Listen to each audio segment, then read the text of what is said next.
एक बार की घटना आपको सुनाऊं, रामचरितमानस की ही घटना है।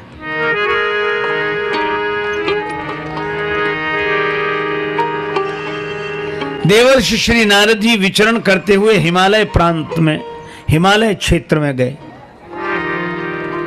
वहां उन्होंने वृक्ष देखे, वन देखा, पर्वत देखे, गंगा जी देखी, गुफाएं देखी। निरखी शैल सरी विपिन विभागा, भयउ रमापति पद अनुरागा। अनुरागा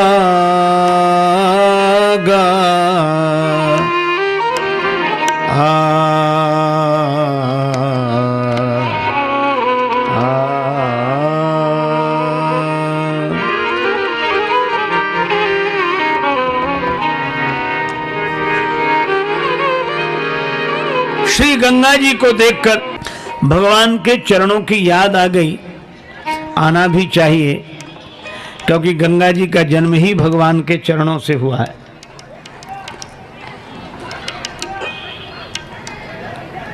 अच्छा भाई, पर्वत देखकर भगवान की याद आए, वृक्ष देखकर भगवान की याद आए, वन देखकर भगवान की याद आए, स्वाभाविक है।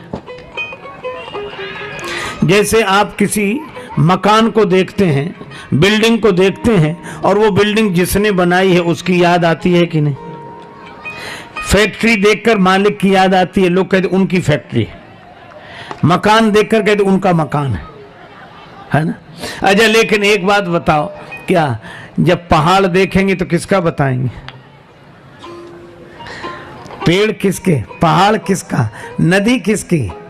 एक अलमस्त स्वभाव के मस्त फकीर थे, उनसे किसी ने कहा कि बाबा आप कहते हैं खुदा की खुदाई, समझ में ना आई, ये क्या है खुदा की खुदाई? महात्मा समझ गए कि ये ऐसे नहीं समझेगा। दूसरे दिन सवेरे सवेरे बुलाया, 8 बजे आओ कल सवेरे, हम तुम्हें खुदा की खुदाई दिखाएंगे। आ गया वो। महात्मा जी उसे लेकर गए जंगल में, एक पहाड़ की चोटी पर खड़ा किया। नीचे बह रही थी नदी, और नदी देखकर बोले ये दिख रही? बोले हाँ। महात्मा ने कहा यही खुदा की खुदाई है, ये नदी खुदा की खुदाई है। तो हंसकर बोला ये कोई खुदा की खुदाई है? तो महात्मा बोले क्या तेरे बाप ने खुदाई है?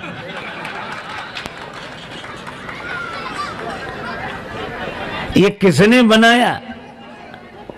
आहा, मिट्टी काली पीली हरे बन, आसमान का रंग नीला। मिट्टी काली काले हरे बन, आसमान का रंग नीला। मिट्टी काली पीली हरे बन, आसमान का रंग नीला। मिट्टी काली पीली हरे बन, आसमान का रंग नीला। सूर्य सुनहरा चंद्रमा शीतल, सब कुछ उसकी ही लीला। सूर्य सुनहरा चंद्रमा शीतल, सब कुछ उसकी है लीला। सबके भीतर स्वयं छिप गया, सृजनहार सृष्टि का है। सबके भीतर स्वयं छिप गया, सृजनहार सृष्टि का है। जिसको हम परमात्मा कहते, ये सब खेल उसी का है। जिसको हम परमात्मा कहते, ये सब खेल उसी का है। जिसको हम परमात्मा कहते, ये सब खेल उसी का है। जिसको हम परमात्मा कहते, ये सब खेल उसी का है। राम सिया राम सिया राम सिया राम, राम सिया राम सिया राम सिया राम, राम सिया राम सिया राम सिया राम, राम सिया राम सिया राम सिया राम।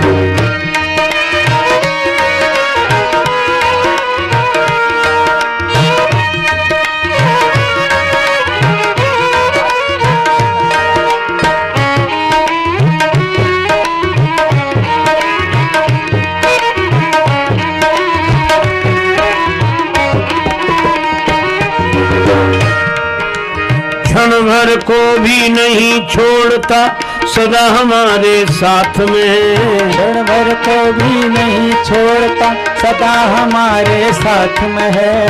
काया की श्वासा डोरी का तार उसी के हाथ में है। काया की श्वासा डोरी का तार उसी के हाथ में है।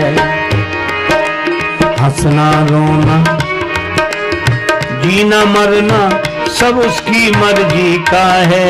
जिसको हम परमात्मा कहते ये सब खेल उसी का है। और जिसको हम परमात्मा कहते ये सब खेल उसी का है। राम सिया राम सिया राम सिया राम राम सिया राम सिया राम सिया राम राम सिया राम सिया राम सिया राम राम सिया राम सिया राम सिया राम राम सिया राम सिया राम सिया राम राम सिया राम सिया राम सिया राम राम सिया राम सिया राम सिया राम राम सिया राम सिया राम सिया राम।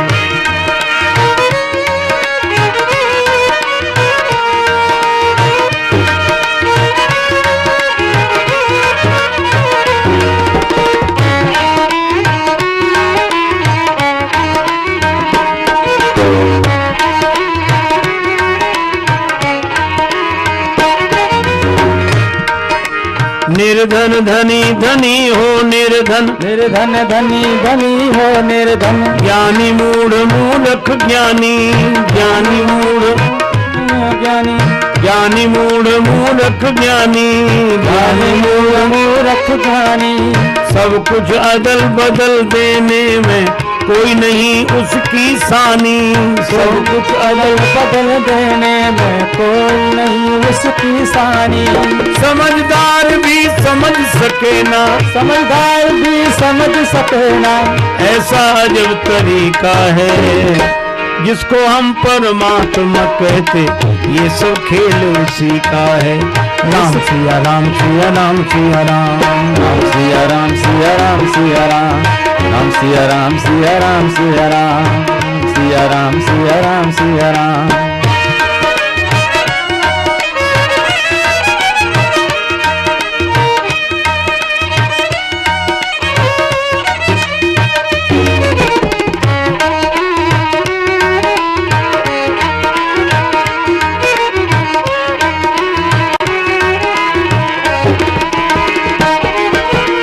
राजेश्वर आनंद अगर सुख चाहो तो मानो शिक्षा। राजेश्वर आनंद अगर सुख चाहो तो मानो शिक्षा। तजे अभिमान मिला दो उसकी इच्छा में अपनी इच्छा।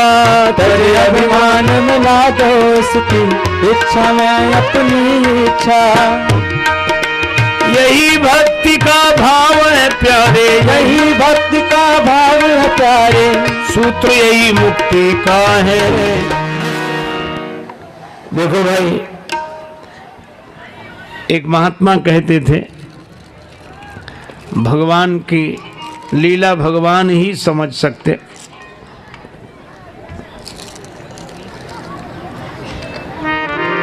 मैं तो सोच सोच के हारा तेरियां तू जान मालिका। भगवान सोच सोच कर मैं तो थक गया, तेरी लीला तू ही जान सकता है। सूर ताहे की कहा बखाने, गोविंद की गति गोविंद जाने। मैं तो सोच सोच के हारा तेरियां तू जान मालिका। हमें यह समझ में नहीं आया कि दुनिया तूने बनाई कैसे कैसे। कोई छिद्र नहीं, छिलका पूरी मजबूती से फल को बांधे हुए है, पर कैसे फल बिच रस तूने डारा तेरियां तू जान मालिका। और दुनिया कैसी विचित्र।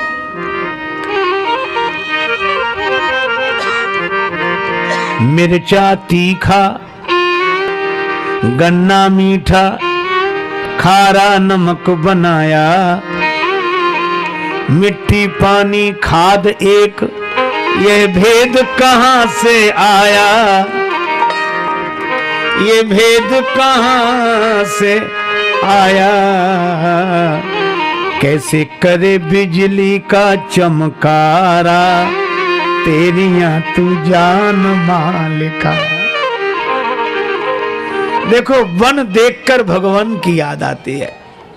ये पहाड़ उसी ने बनाए, पर्वत ही नहीं नदियां उसी ने बनाई, पृथ्वी उसी ने बनाई, वृक्ष उसी ने बनाए। देखो मैं आपको एक निवेदन कर दूं, व्यक्ति जो बनाता है कविता उसको बोलते हैं कृति, व्यक्ति की बनाई हुई रचना को कृति बोलते हैं और भगवान की बनाई हुई रचना को प्रकृति बोलते हैं।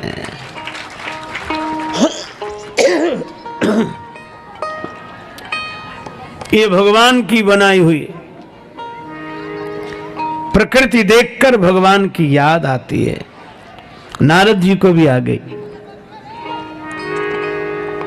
हिमगिरि गुहा एक यति पावनी, बह समीप सुरसरी सुहावनी, आश्रम परम पुनीत सुहावा, देखी देव ऋषि मन अति भावा, निरखि शैल सरे विपिन विभागा, भयउ रमापति पद अनुरागा।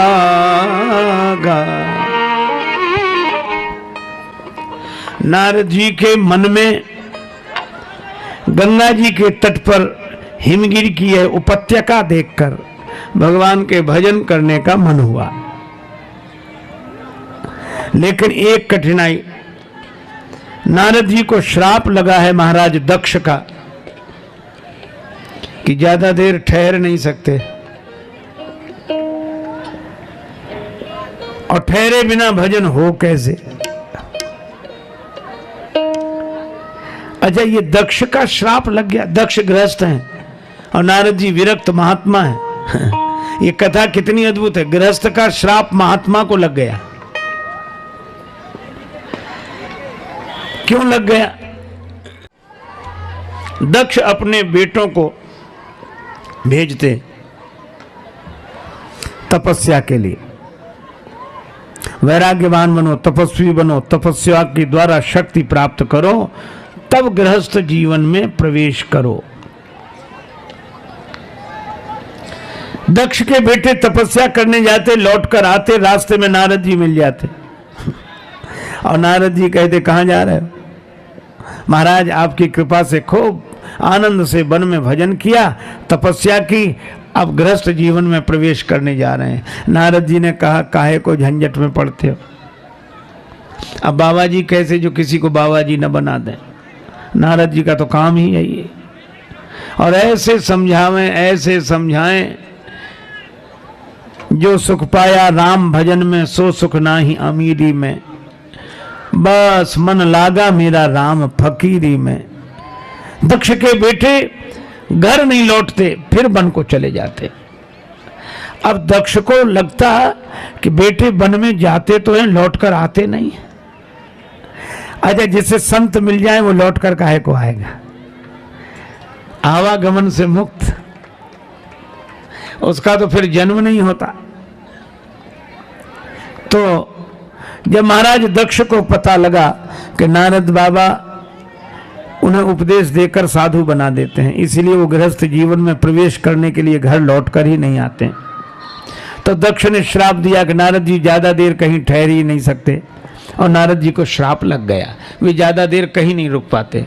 पर नारद जी परेशान नहीं हुए, प्रसन्न हुए। किसी ने कहा कि आप ज्यादा देर एक जगह नहीं रुक सकते, तो नारद जी बोले कोई बात नहीं, ज्यादा जगह जाएंगे।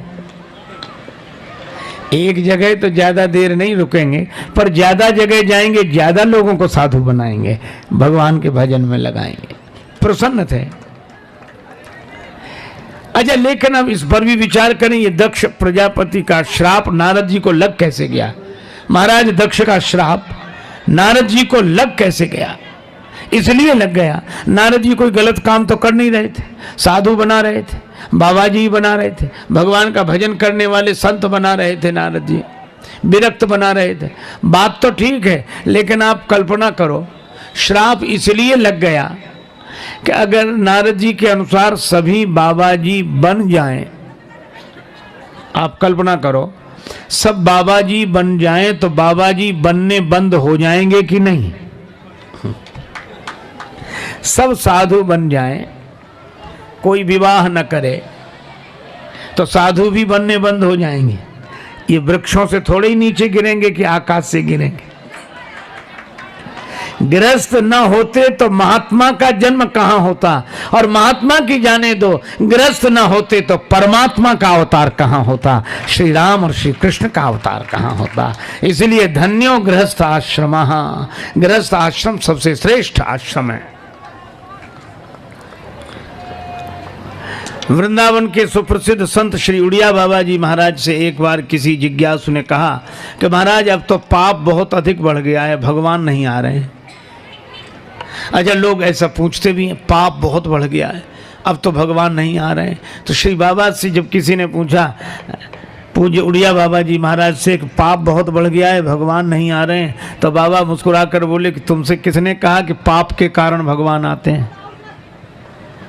अच्छा, कितनी बढ़ जाए पाप, पाप में इतनी शक्ति है कि भगवान को बुला ले। अरे पुण्य तक तो परमात्मा को बुला नहीं पाता, प्रेम ही बुला पाता है। हाँ, ये बात अलग है कि भगवान आते हैं तो पाप मिटता है, लेकिन पाप भगवान को बुला नहीं सकता है। भगवान पाप के कारण नहीं आते। बाबा मुस्कुराकर बोले, भगवान तो बाप के कारण आते हैं। कोई दशरथ जी कौशल्या जी तो हों तो राम जी आवे, वसुदेव देवकी हों तो कृष्ण जी आवे।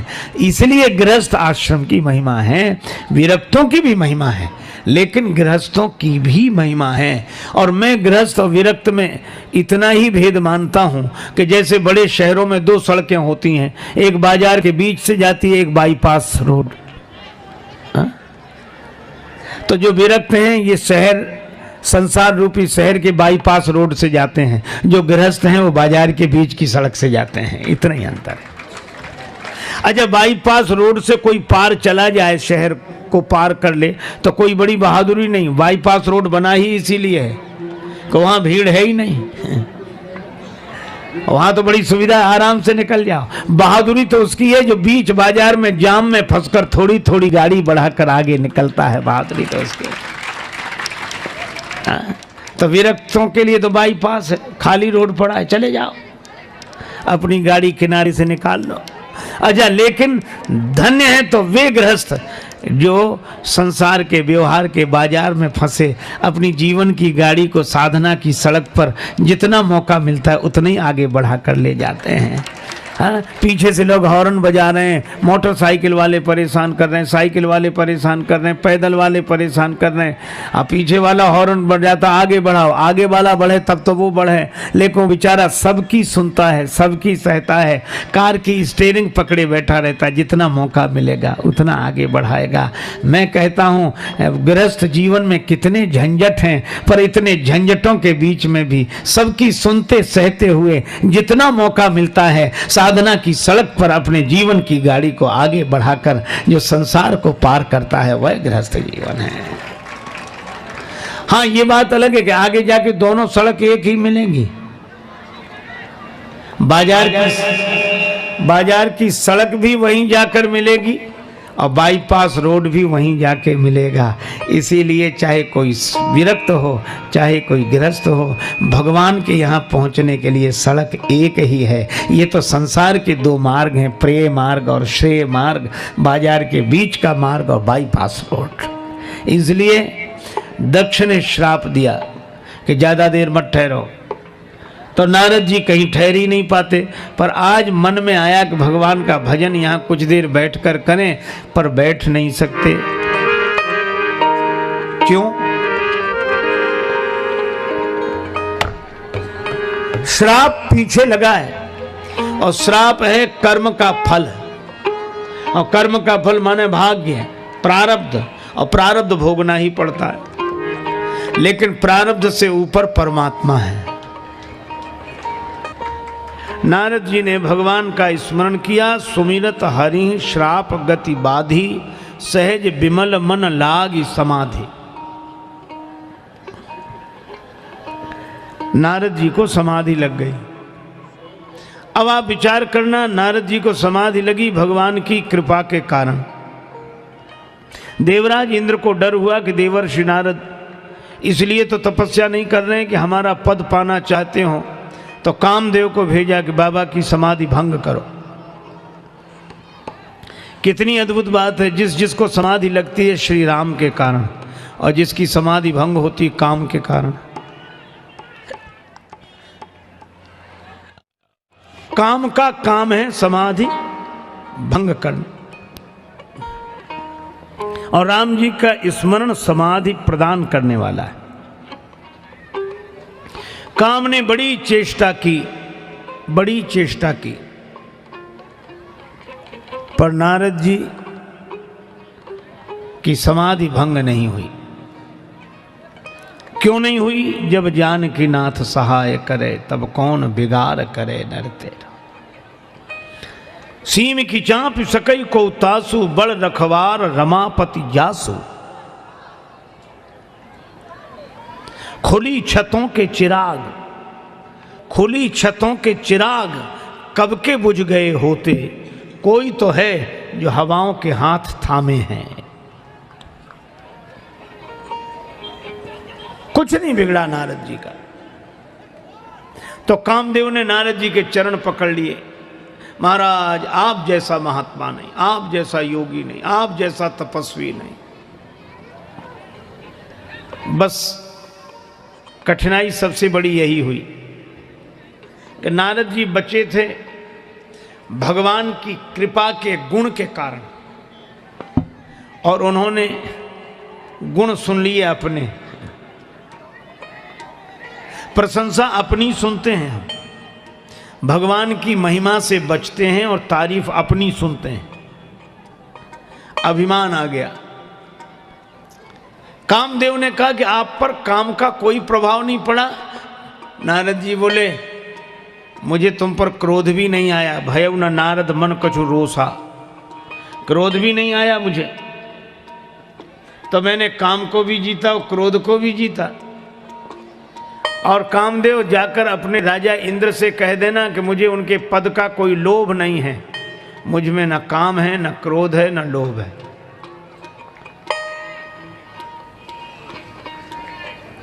ऐसा अभिमान मन में आया, मुझ में न काम, न क्रोध, न लोभ।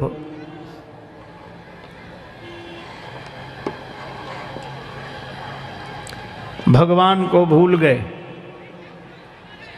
अपनी प्रशंसा सुनकर अभिमान से भर जाने वाला भगवान को भूल ही जाता है। यद्यपि कामदेव ने जब देवराज इंद्र की सभा में जाकर यह समाचार दिया तो सुनी सबके मन अचरज आवा, मुनि ही प्रशंस। प्रशंसा तो नारद जी की पर हरि ही सिरुनावा। प्रणाम भगवान को किया कि महिमा उनकी है। लेकिन नारद जी को लगा कि मैंने काम को जीत लिया, तो मुझसे पहले भी क्या किसी ने काम को जीता? हाँ, याद आया। किसने? शंकर जी ने। हाँ, शंकर जी ने काम को तो जीत लिया पर क्रोध को नहीं जीत पाए, तभी तो क्रोध करके काम को भस्म कर दिया। पर वाह रे नारद, काम को भी जीता, क्रोध को भी जीता, लोभ को भी जीता। अब हमारे जैसा कौन? तो चलो शंकर जी के पास चलते हैं, उन्हें बता तो दें कि हम आपसे आगे बढ़ गए। अभिमानी की यही प्रकृति होती है। जब मन में आता है अभिमान तो हम दूसरे का करते हैं अपमान। शंकर जी के पास नारद जी गए तो शंकर जी ने सोचा कि देवर्षि आए हैं, संत आए हैं, तो भगवान की कथा सुनने को मिलेगी। पर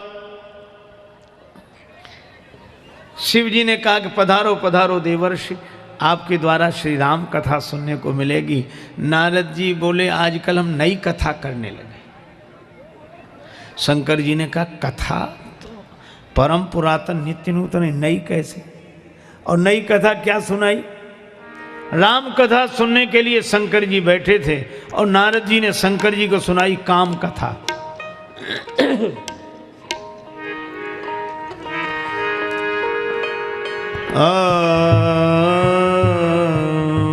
मार चरित मार चरित मार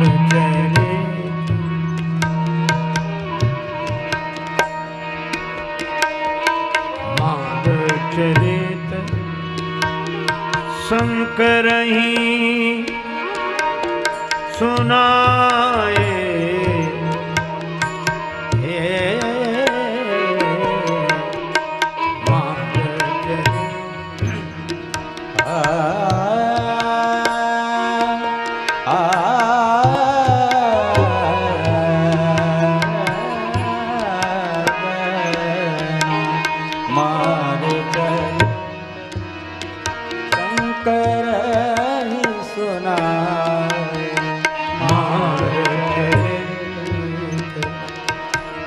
अति प्रिय जानी महेश सिखाए सिखाए।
अति प्रिय ज्ञान महेश सिखाए।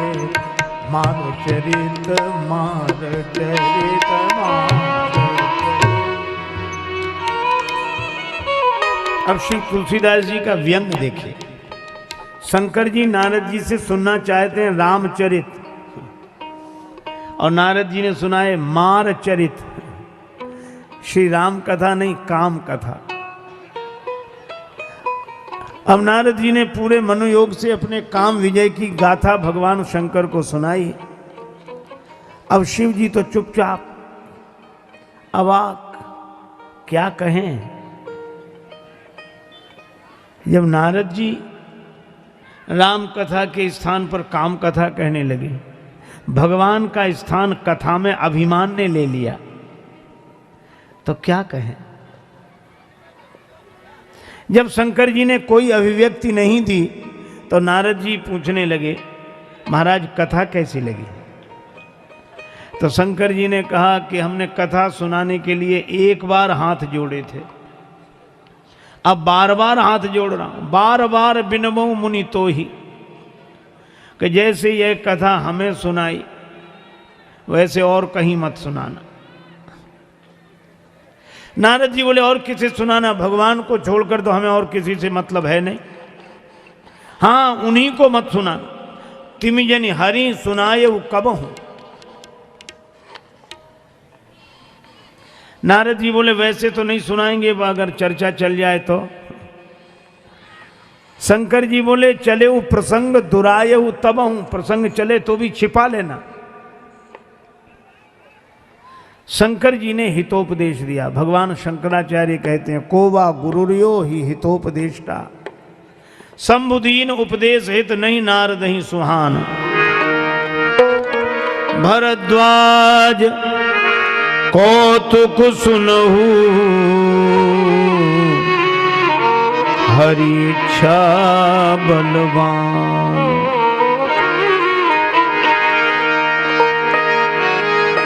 शंभु वचन मुनि मन नहीं भाए, तब बिरंची के लोक सिधाए।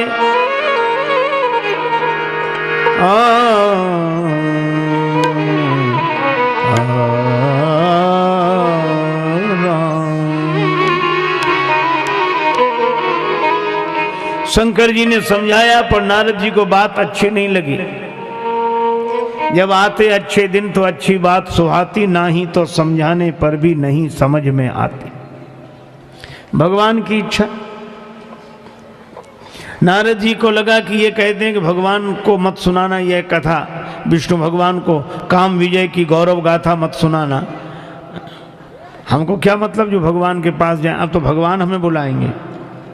हमने जो कीर्तिमान स्थापित किया किसी ने किया है?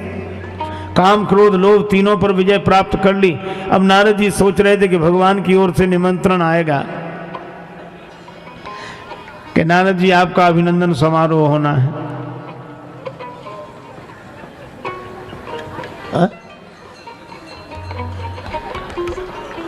भगवान ने कोई खबर नहीं ली।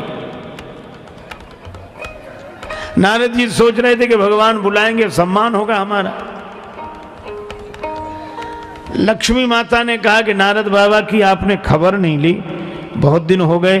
भगवान ने कहा कि अब नारद बाबा को एक बीमारी लग गई, हम उनकी खबर अच्छी तरह लेंगे।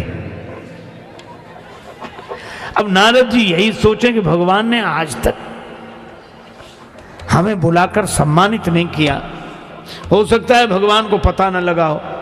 अब नारद जी ठहरे, बाबा जी कोई परिवारी व्यक्ति होते तो किसी सदस्य को भेज दे कि जाओ भगवान से कहे आओ। लेकिन नारद जी को लगा कि एक बार चलो हम ही जाकर भगवान को बता दें कि हमने क्या कमाल किया है।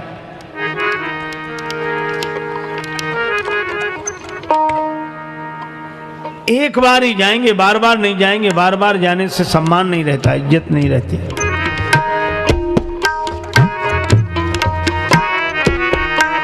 एक बार कर थल बर बीना, एक बार कर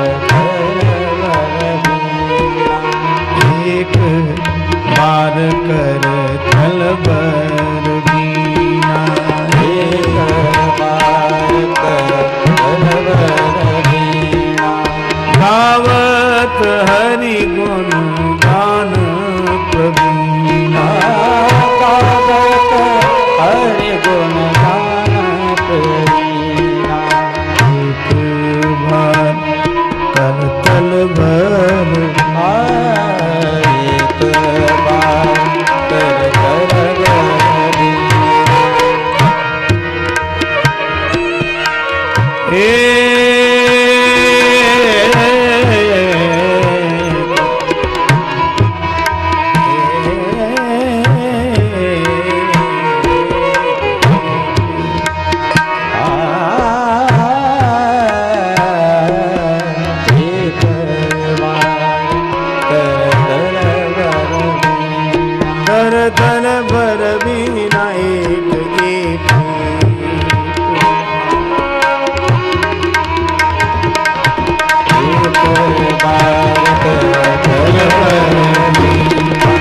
गावत हरि गुण गान प्रवीणा।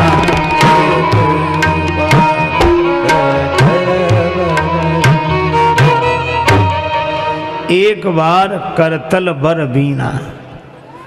अच्छा, इस पंक्ति पर ध्यान देना। करतल बर बीणा, वर माने श्रेष्ठ। ये श्रेष्ठता किसके साथ लगी है? बीणा के साथ।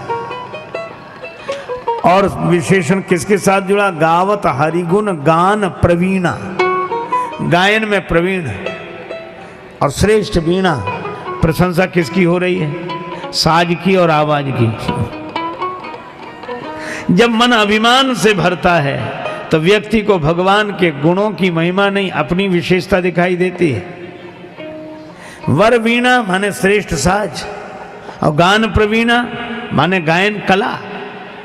कभी कभी हम लोगों को यह भ्रम होता है कि साजबाज अर्थात संगीत के कारण कथा है, संगीत के कारण कथा की सरसता है, जबकि यह बात सही नहीं है। बात यह है कि संगीत के कारण कथा नहीं है, भगवान की कथा के कारण संगीत है, भगवान के गुणों के कारण। है? देखो, भगवान के गुण से न जुड़ा होता तो कौन साज को पूछता और कौन आवाज को पूछता। दुनिया में कितने साज हैं, कितनी आवाजें हैं, पर यह तो भगवान के गुणों की महिमा है। हा? देखो, संगत ही गुण उपजे, संगत ही गुण जाए, और बांस फांस और मिसरी एक ही भाव बिकाए। मिसरी के ढेले में बांस की हल्की सी फांस फंसी हो तो वह भी मिसरी के ही भाव बिकती है। इसलिए भाई, ये साज आवाज की महिमा भगवान के गुणों के कारण है।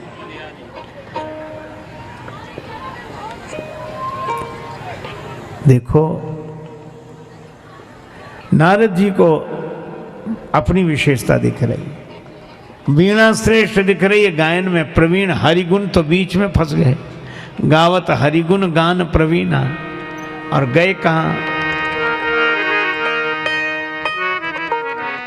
क्षीर सिंधु, क्षीर समुद्र में गए, जहां भगवान नारायण श्री लक्ष्मी जी के संग विराजमान है।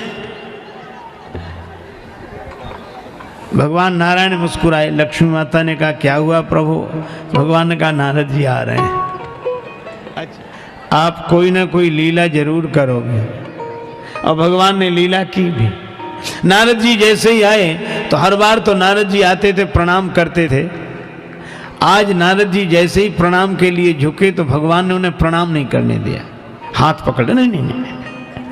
वो झुक रहे थे चरणों में, हाथ पकड़ लिया, नहीं नहीं, हृदय से लगा लिया। हरस मिले उठी रमा निकेता, मिले।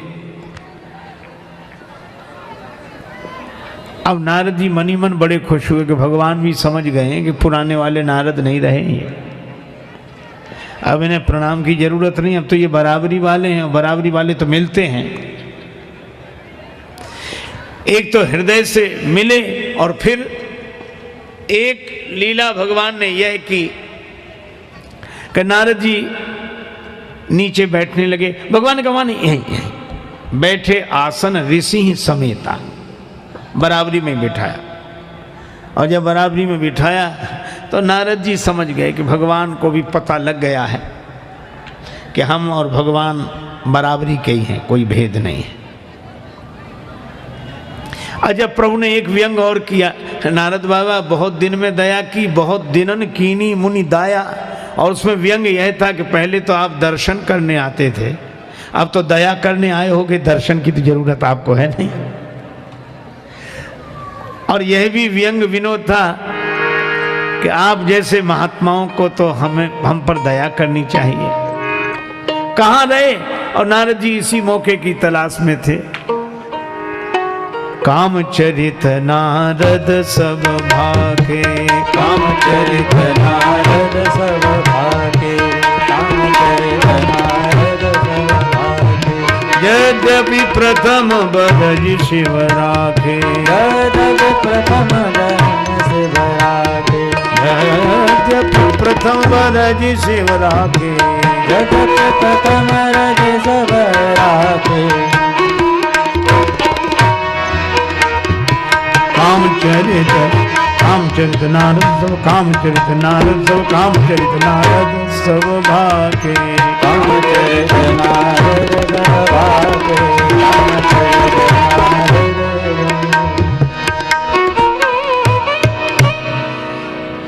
कामचरित नारद सब भाखे। महाराज समाधि लग गई थी, देह की सुधि नहीं रही, वृत्ति अंतर्मुखी हो गई। भगवान ने कहा सर्दी गर्मी वर्षा में भी समाधि भंग नहीं। अरे महाराज आप सर्दी गर्मी वर्षा की कहते, काम आया काम, बड़ी चेष्टा की पर मेरा कुछ नहीं बिगड़ा। अच्छा ये तो बात सही है कि नारद जी का कुछ नहीं बिगड़ा, लेकिन आप ऐसे सोचो आए। एक आदमी कह रहा था कि मैं ऐसे ही बैठा रहा और लोगों ने गोलियां चलाई, तीर चलाए, लाठियां चलाई, मुझ पर कोई असर नहीं। लोग आश्चर्य में, तू ऐसे ही बैठा? हाँ ऐसे। तुमने कुछ नहीं किया? ना, मेरे पास कुछ था ही नहीं और मैं बच गया और ऐसे ही बैठा रहा। अब लोगों के आश्चर्य की सीमा नहीं कि ऐसे ही बैठा रहा और लाठियां चली, तीर चले और गोलियां चली, इसका कुछ नहीं बिगड़ा। अच्छा भैया बैठे कहां थे? बोला हम किले के भीतर, चारों तरफ मजबूत दीवार है, किवाड़ बंद। अच्छा ये बताओ, ये जो बच गया आदमी, ये उसकी महिमा है कि किले की? मैदान में बैठा होता तो पता लगता। तो नारद जी काम के बाणों से बच गए क्योंकि वे भगवान की कृपा के किले में बैठे थे। बाहर बैठे होते तो पता लगता। पर महिमा अपनी।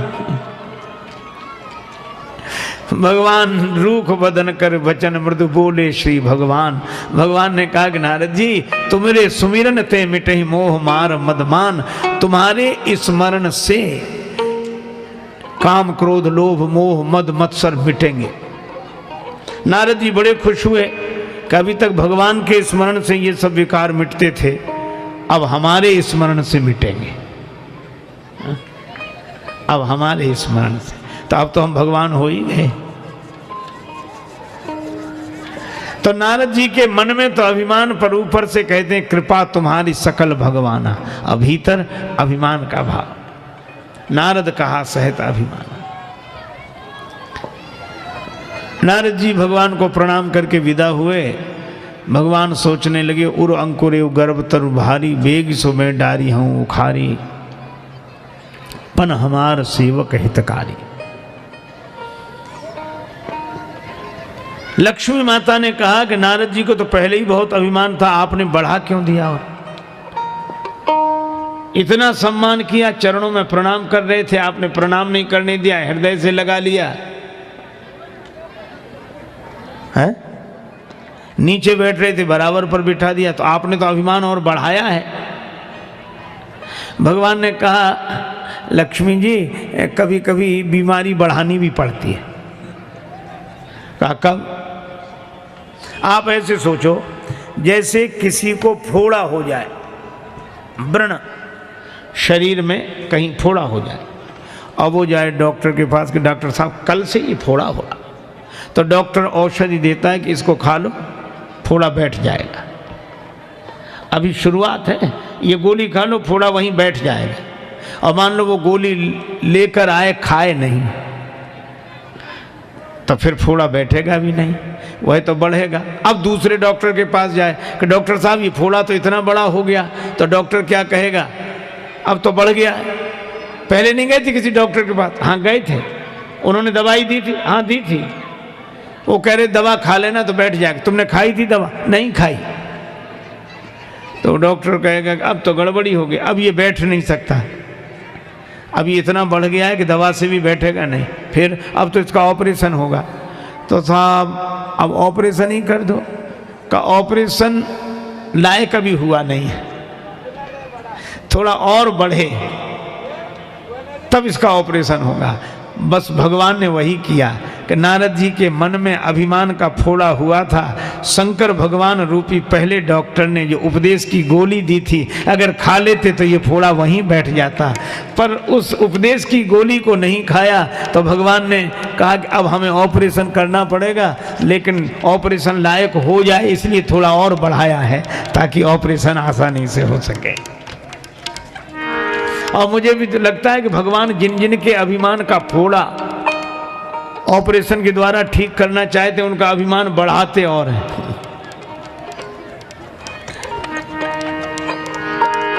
श्रीपति ने जय माया तब प्रेरी, श्रीपति ने जय माया तब प्रेरी, श्रीपति ने जय माया सुनहु कठिन करनी करनी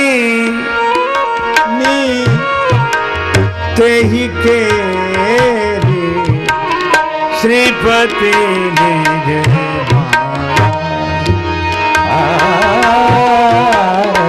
श्रीपति माया तब प्रेरे सुनहु कठिन करनी तेहि के माया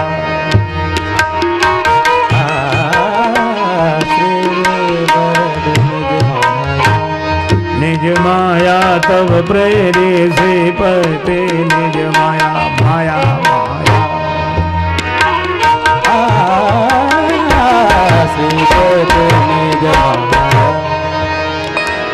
भगवान ने अपनी माया को प्रेरित किया और माया ने ऐसी रचना रची, ऐसी रचना, यहां कुछ नहीं था वहां सब कुछ दिखा दिया। श्रीनिवास पुरते अधिक रचना विविध प्रकार, बड़ा सुंदर शहर। नारद जी ने देखा कि अरे वाह, बड़ा आलीशान नगर है। और ये नहीं सोच पाए कि जाते समय तो था नहीं, लौटते समय कैसे बन गया है। इतनी जल्दी थोड़े ही नगर बसते हैं।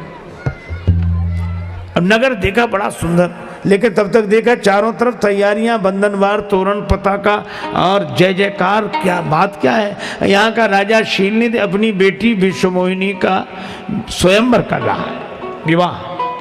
अच्छा, नारद जी बोले चलो देख लेते हैं।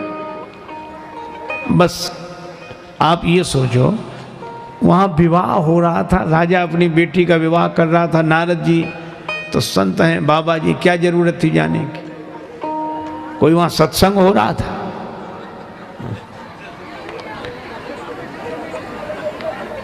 हाँ? लेकिन सोचा चलो थोड़े में क्या बिगड़ता है, थोड़े में क्या। आदमी सोचता थोड़े में क्या बिगड़ता है, जब बिगड़ता है ये थोड़े ही थोड़े में बिगड़ता है। नारद जी गए, सुनि सब चरित भूप गृह आए। शीलनिधि राजा ने बड़ा स्वागत किया देवर्षि नारद का और अपनी बेटी को बुलाया। महाराज इसकी हस्तरेखा देखो। हस्तरेखा देखने के लिए नारद जी से निवेदन किया शीलनिधि ने, और नारद जी ने विश्वमोहिनी का जो रूप देखा, उसका नाम ही विश्वमोहिनी, विश्व को मोहित करने वाली, अर्थात भगवान की माया। जो शिव बिरंच कहा मोहई को है बपुरा आन। शिव जी ब्रह्मा जी के मन को भी मोहित करने वाली भगवान की माया ही विश्वमोहिनी है। अब नारद जी ने जो देखा तो देख रूप मुनि बिरति बिसारी, रूप देखकर वैराग्य बिसर गया। अब जरा थोड़ा सा मनोयोग पूर्वक ध्यान से सुनना, वैराग्य मिटा नहीं, भूल गए, थोड़ी देर के लिए विस्मृत हुआ, विस्मृत हुआ, मिटा नहीं। लेकिन गड़बड़ी क्या हुई, देख रूप मुनि बिरति बिसारी, यही समझ जाते तो ठीक था। बड़ी बार लगी रहे निहारी, बड़ी देर तक देखते रहे। एक संत चार बातें कहते थे, देखो भालो तको मत, देखो भालो तको मत, बोलो चालो बको मत, खाओ पियो छको मत, और चलो फिरो थको मत। अब नारद जी बड़ी देर तक देखते रहे, बस हाथ देख रहे थे। और हस्तरेखा देखी तो हस्तरेखा में कुछ था, कुछ समझ में आया। उसमें लिखा था, जो यही बरई अमर सोई होई, समर भूमि तेहि जीत न कोई। इसका विवाह जिसके साथ होगा वह अमर होगा, उसको युद्ध में कोई जीत नहीं सकेगा। चर अचर प्राणी उसकी सेवा करेंगे। अब यह तो ठीक है, लेकिन ये सारे लक्षण भगवान के हैं, और इसका अर्थ है कि माया का संबंध तो मायापति से ही हो सकता है। पर नारद जी ने यह सोचा कि जिसका विवाह इसके साथ हो जाएगा उसमें ये गुण आ जाएंगे, वह अमर हो जाएगा, युद्ध में उसे कोई जीत नहीं सकेगा, चर अचर प्राणी संसार भर के उसकी सेवा करेंगे। नारद जी ने सोचा बस हमारे भगवान बनने में यही कसर थी, सो पूरी हो गई। और इस राजा के यहाँ भी बेटी है, बेटा तो कोई है नहीं। तो भगवान नारायण अपनी ससुराल क्षीर समुद्र में, समुद्र के बीच में रहते हैं, हम भी ससुराल में यहाँ से रहेंगे। नारायण हम हो ही गए और हमारी उनकी राशि भी एक, हम नारद वो नारायण, तो अब भगवान तो हो ही गया। लेकिन लक्षण सब विचारी उर राखे, कछुक बनाए भूप सन भाखे। अब उनके मन में यह हुआ कि विवाह कर लें। देखो वातावरण का कितना प्रभाव पड़ता है। नारद जी वही हैं, जब वन में जाते हैं गंगा जी को देखते हैं तो भगवान के भजन का मन होता है, और स्वयंवर सभा में विश्वमोहिनी को देखते हैं तो विवाह का मन होता है।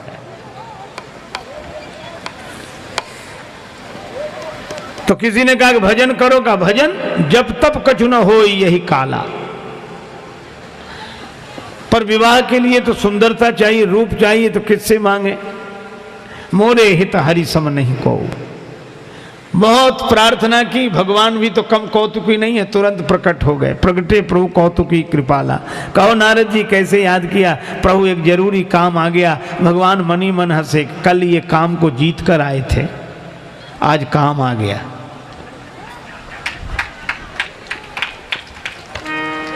ये तन कीमती है मगर है विनाशी। ये तन कीमती है मगर है विनाशी। कभी अगले क्षण के भरोसे न रहना। कभी अगले क्षण के भरोसे न रहना।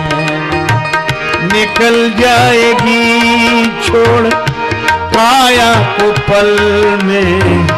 निकल जाएगी छोड़ काया को पल में। सदा श्वास धन के भरोसे न रहना। सदा श्वास धन के भरोसे न रहना। एक पल में योगी, एक पल में भोगी। एक पल में योगी, एक पल में भोगी। पल भर में ज्ञानी, पल में वियोगी। एक पल में ज्ञानी, एक पल में योगी। पल भर में ज्ञानी, पल में वियोगी। बदलता जो क्षण क्षण में वृत्ति अपनी। बदलता जो क्षण क्षण में वृत्ति अपनी।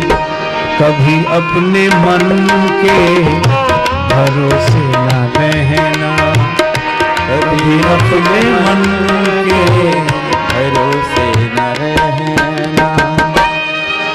कभी अपने मन के भरोसे न रहना। तुझको जो मेरा मेरा कहेंगे जरूरी नहीं वे भी तेरे रहेंगे।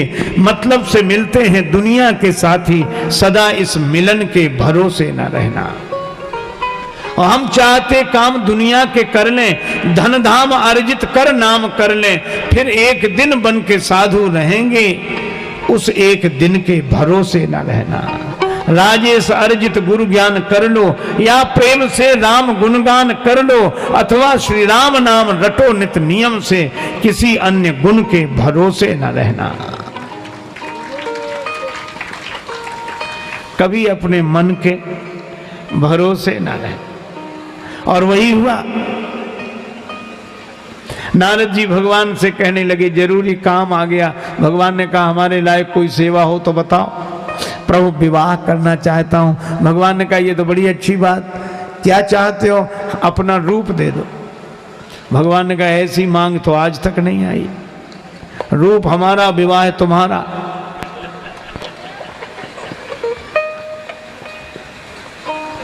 लेकिन भगवान सोचने लगे कि नारद जी ने मांगा है सौंदर्य, नहीं देते हैं तो राम सदा सेवक रुचि राखी पूर्ति नहीं होगी।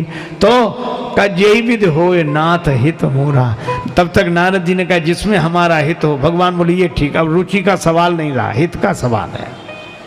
भगवान ने कहा जैविद हो ये परम हित, जिसमें तुम्हारा परम हित होगा सो करेंगे। अब नारद जी आए थे सुंदर बनने, भगवान ने उन्हें बना दिया बंदर। हाँ? अच्छा, शंकर जी जानते थे कि नारद जी को मना किया तो ये बिना कहे मानेंगे नहीं, इसलिए उन्होंने अपने 2 गण पीछे लगा दिए, गुप्तचर। शंकर जी के 2 गुप्तचर गण पीछे पीछे रहते थे। शंकर जी कहते आंखों देखा हाल बताओ, हमें सूचना देते रहो, हमसे बराबर संपर्क में रहो। नारद जी ने जब विवाह के लिए भगवान का रूप मांगना चाहा तो रुद्रगणों ने शंकर जी को सूचना दी कि नारद जी विवाह के लिए तैयार हो गए और कह रहे हैं प्रभु अपनी सुंदरता दे दो। और यह भी कहा कि जिसमें हमारा हित हो सो करो। तो भगवान ने सुंदर न बना के उन्हें बंदर बना दिया। शंकर जी ने सोचा कि इसका अर्थ है कि भगवान जिसका हित करना चाहते हैं उसे अपना बंदर बना देते हैं, जिसका हित करना चाहते हैं उसे अपना बंदर बना देते हैं। अच्छा, तो वहीं रहो, ये हित क्या हुआ है सो बताओ। और नारद जी का बंदर वाला रूप दुनिया वालों ने नहीं देखा।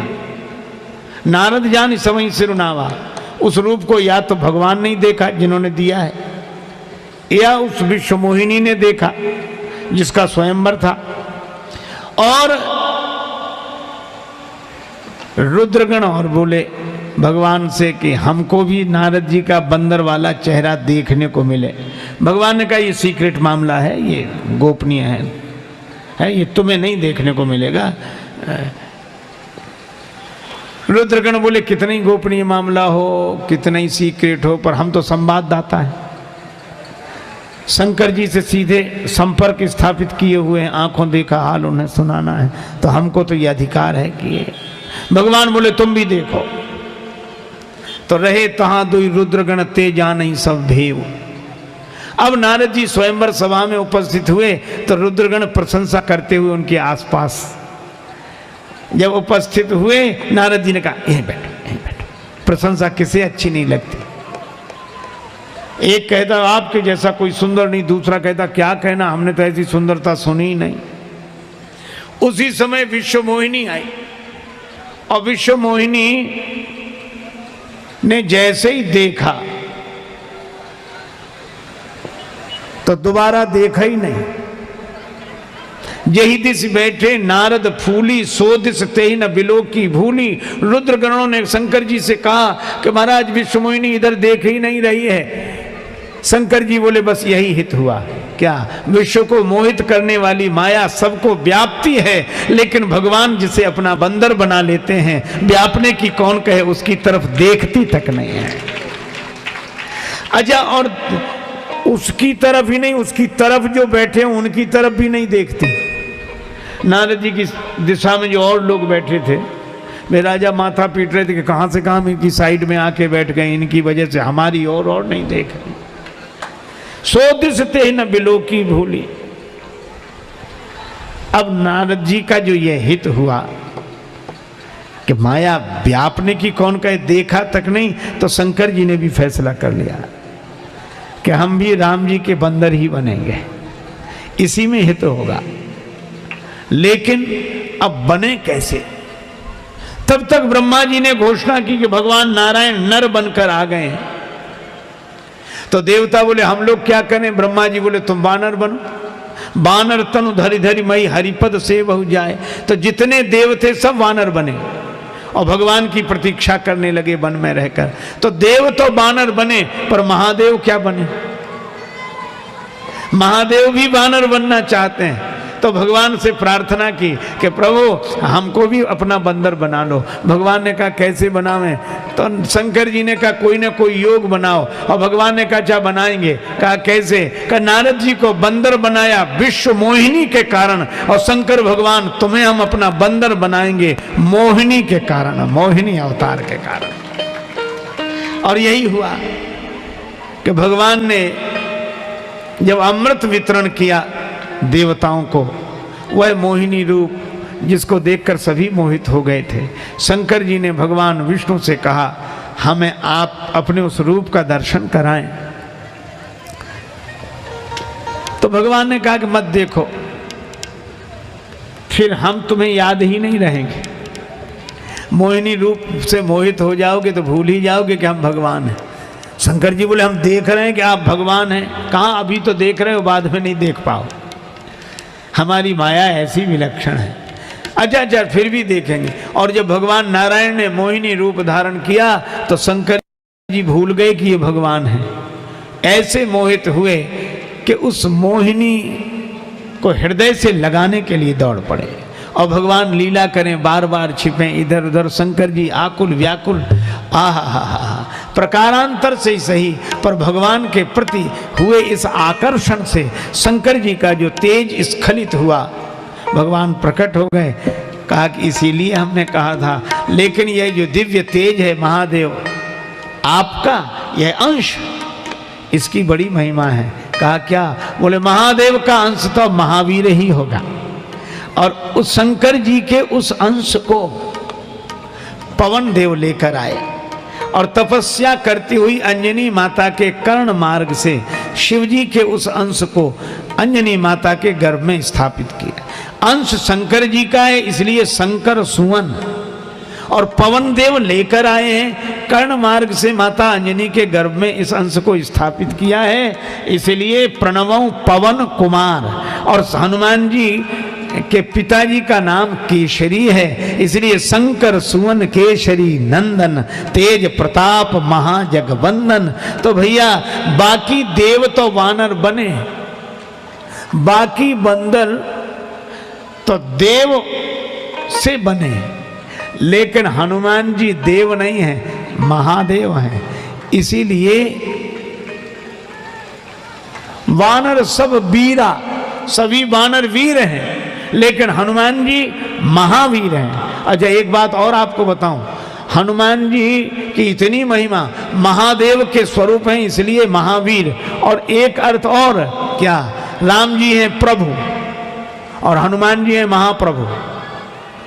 यहां तक कहा, काज किए बड़ देवन के तुम वीर महाप्रभु देख विचारो। और कौन सो संकट मोर गरीब को जो तुम सो नहीं जात है टारो। बेगी हरो हनुमान महाप्रभु जो कुछ संकट होए हमारो।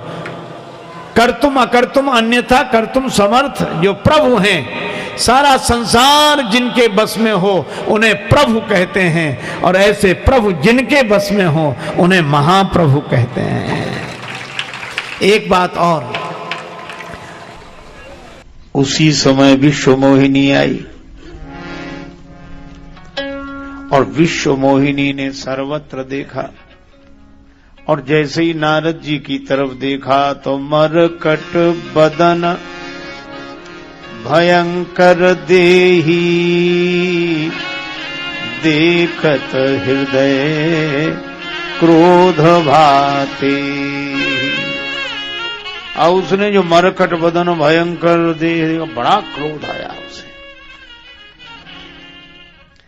और इतना क्रोध आया कि यही दिसी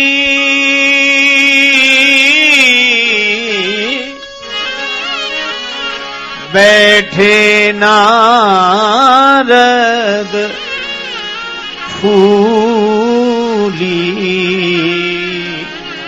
सो देसी ते ही न बिलो की भूमि। जिस दिशा में नारद जी बैठे थे उस दिशा की ओर ही नहीं देखा।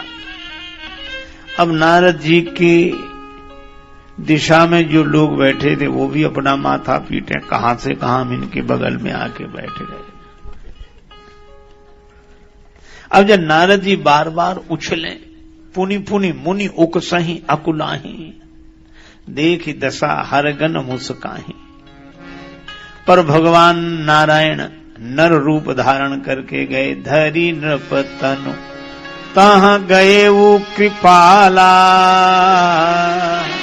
और विश्व मोहिनी ने जो उन्हें देखा, कुंवरी हरसे मेलेऊ जयमाला।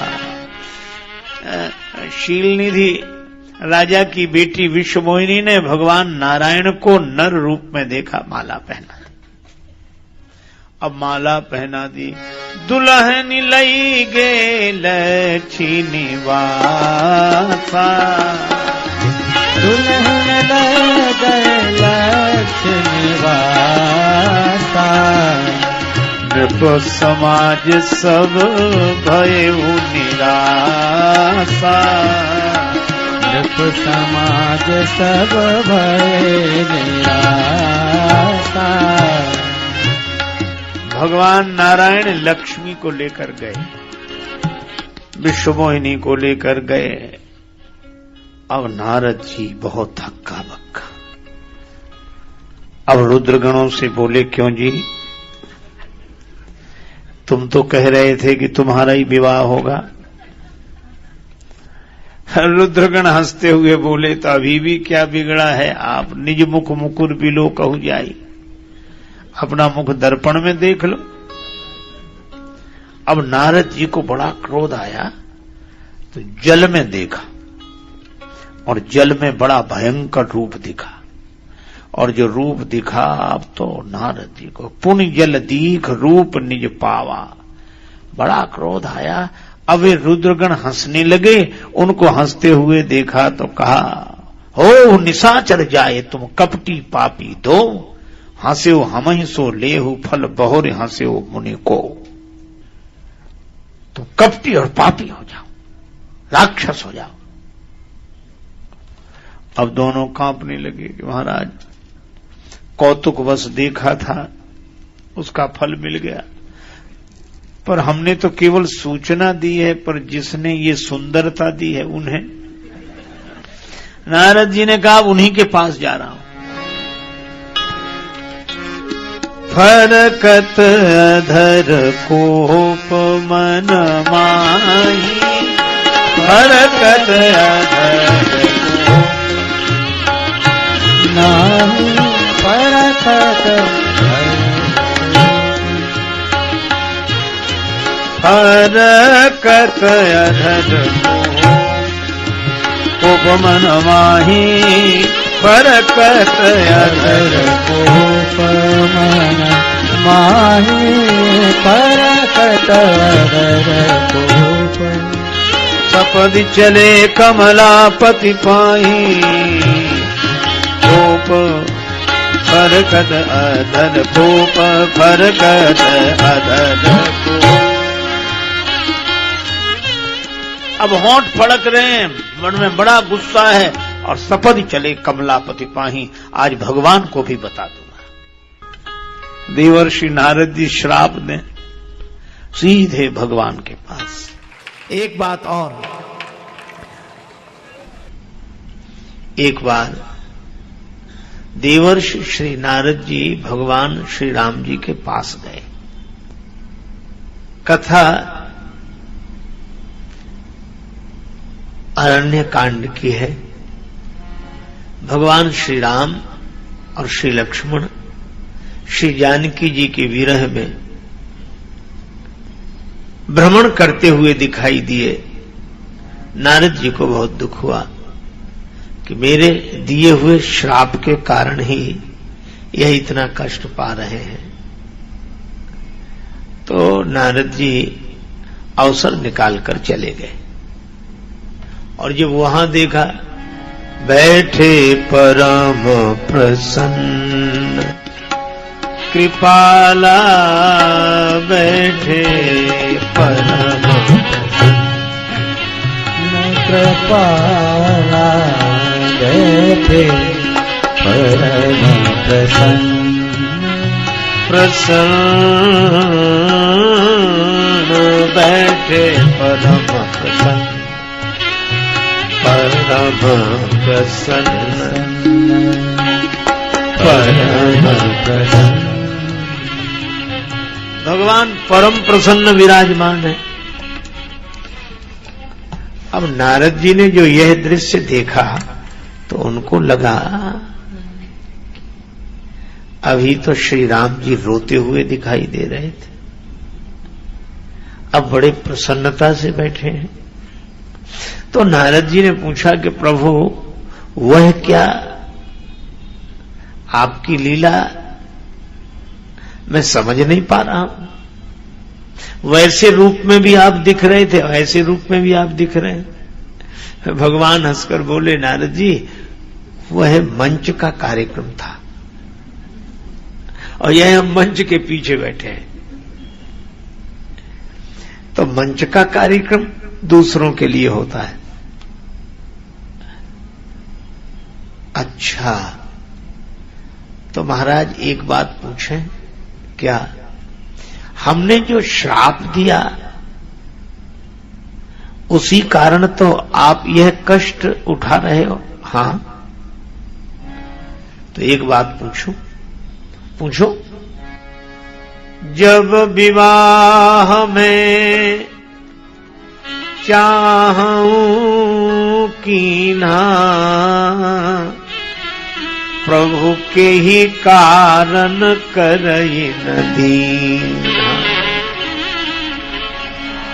मैं जब विवाह करना चाह रहा था तो आपने मेरा विवाह क्यों नहीं होने दिया?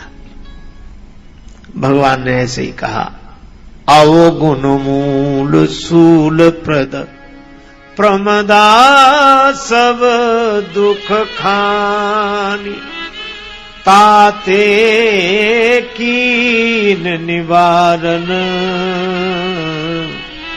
मुनि में यह जिए जान। स्त्री अवगुणों की जड़ है और तुम ठहरे महात्मा मेरी माया के आवेश में विवाह करने की बात कह रहे थे, इसीलिए मैंने तुम्हारा विवाह होने नहीं दिया। नारद जी ने कहा कि प्रभु यह मैं मानूंगा नहीं। क्यों? अभी आप ही वन में रोदन करते हुए कह रहे थे, हा गुण खानी जानकी सीता, हा गुण खानी जानकी सीता। हे गुणों की खानी श्री जानकी जी, आप कहां हो? और मुझसे कह रहे हो अवगुण मूल शूल प्रद। ये दो तरह की बात कैसे? भगवान मुस्कुराए। भगवान ने नारद जी से कहा कि देवर्षि, जो कह रहे थे हे गुणों की खानी सीता कहां हो, तो हम गृहस्थ जीवन में लीला कर रहे हैं, आप विरक्त हो। तो विरक्त को विरक्त के ढंग से रहना चाहिए, गृहस्थ को गृहस्थ के ढंग से रहना चाहिए। गृहस्थ का ढंग यह है कि वह देवी को समस्त गुणों की खानी के रूप में देखे, और विरक्ति की दृष्टि होनी चाहिए अवगुण मूल सूल प्रद प्रमदा सब दुख खाने। तो इसलिए ये अलग अलग व्यवस्था है और हमने तुम्हारा विवाह इसीलिए नहीं होने दिया। नारद जी ने कहा, अच्छा ठीक है, मान गए, तो क्या आप विरक्तों का विवाह नहीं होने देते? ना। तो एक बात पूछें? हां पूछो। फिर शंकर भगवान का विवाह क्यों हो जाने दिया आप? मैंने आपके हाथ जोड़े और आपने मेरा विवाह होने नहीं दिया, और भगवान शंकर के आप ही हाथ जोड़ते हो। अब बिनती मम सुनहु शिव, जो मोह पर निज नेह, जाई विवाह शैल जहीं,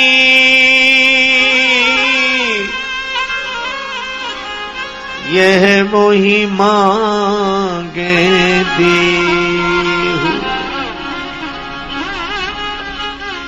आप शंकर भगवान से हाथ जोड़ रहे थे। आपके तीन तरह के संबंध हैं, तीनों ही आपने निभाए। अब विनती मम सुनो शिव, यदि आप मुझे सेवक मानते हैं तो मेरी विनती सुन लीजिए, और यदि मुझे सखा मानते हैं तो जो मुंह पर निज ने हो, और यदि स्वामी मानते हैं तो आज्ञा मानिए, जाई विवाह शैलजई। इतने तरह से शंकर भगवान से आपने प्रार्थना की, तो शंकर भगवान का विवाह क्यों हो जाने दिया और मेरा क्यों नहीं होने दिया? राम जी ने कहा कि देखो एक अंतर है, नारद जी आप मेरे छोटे बेटे की तरह हैं और बड़े बेटे की तरह शंकर भगवान हैं। तो आपने कैसे जाना कि मैं छोटा बेटा हूं? का छोटा बेटा ही विवाह के लिए पिता से कहेगा, बड़ा बेटा तो कह नहीं सकता, छोटा ही कहेगा। और आपने मुझसे कहा कि मैं विवाह करना चाहता हूं, बस मैं उसी दिन समझ गया कि आप छोटे बेटे हो और ना रद हो।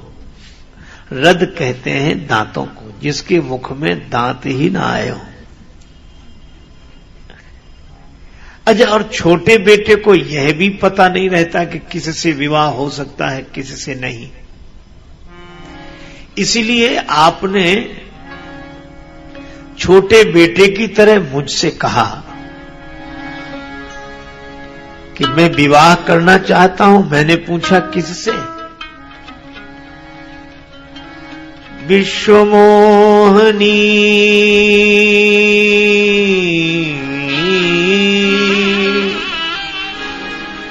तासु कुमारी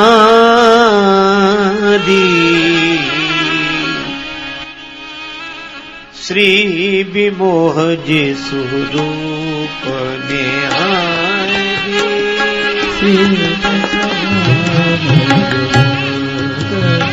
निहारी निहारी निहारी श्री विमोह जी स्वरूप।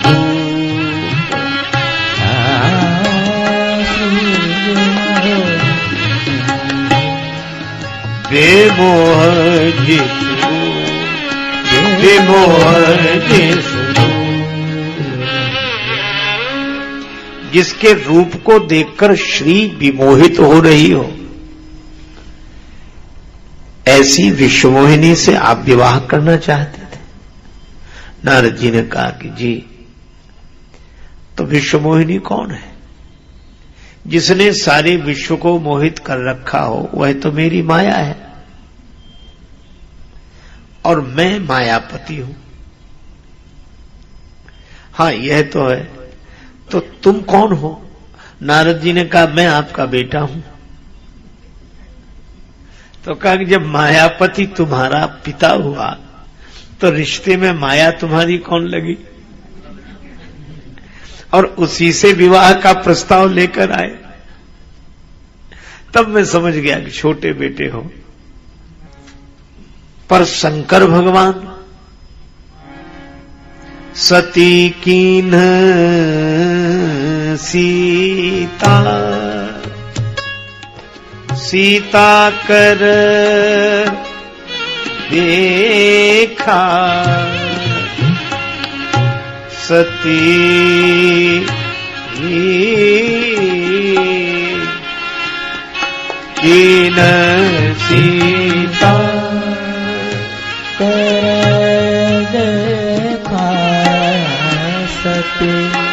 कीन सीता,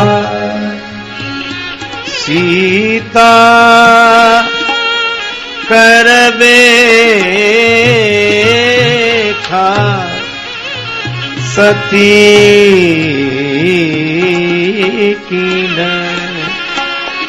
कीन सीता। सीता कर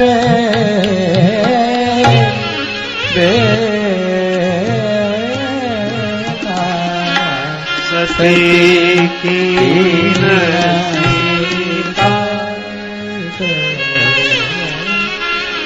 सती जी ने सीता जी का वेश बनाया और शंकर जी ने त्याग कर दिया।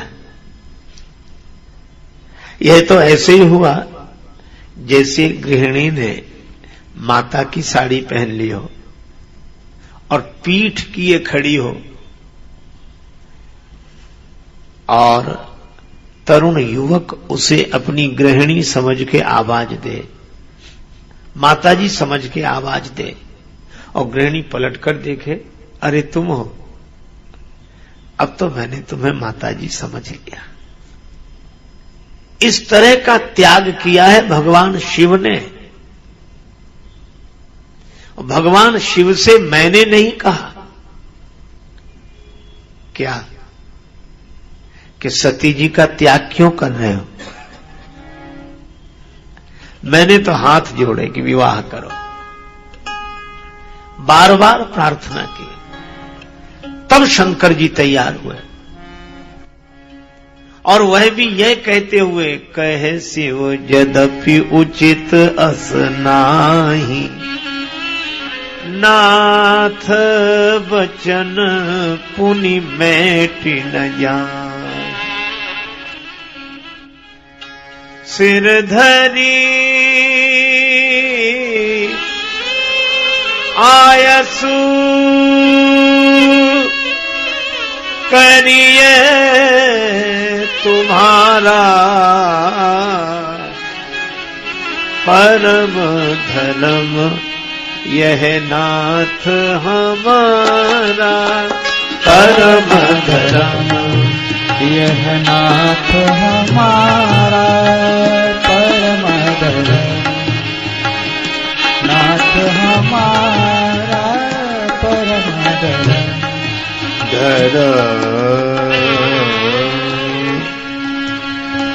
परम धर्म यह नाथ हमारा, परम धर्म यह नाथ हमारा।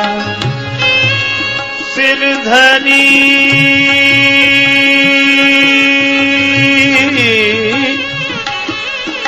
आयस करिए तुम्हारा,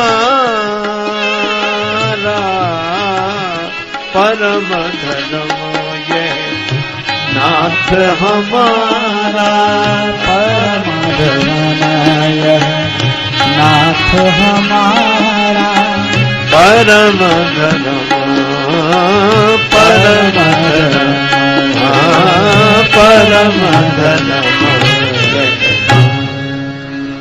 यह हमारा परम धर्म है। मैं आपकी आज्ञा का पालन करूंगा।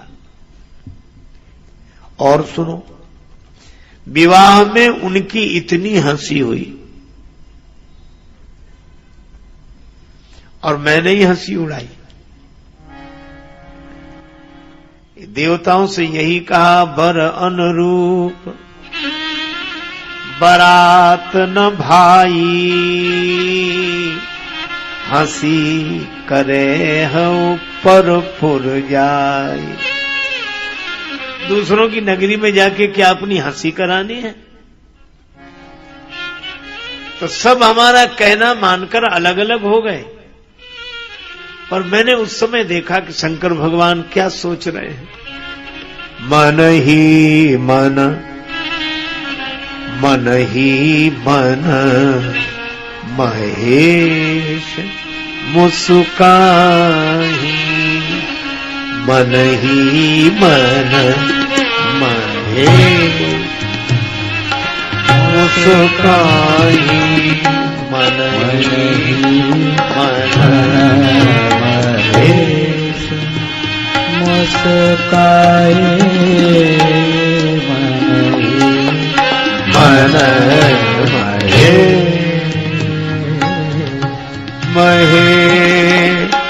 महेश मुस्काई, महेश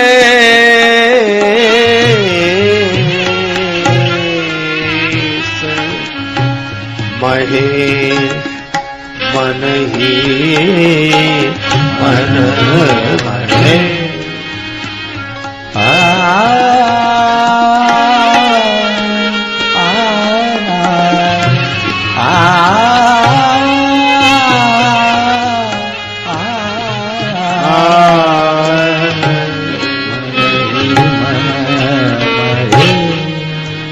शंकर जी प्रसन्न हो रहे हैं।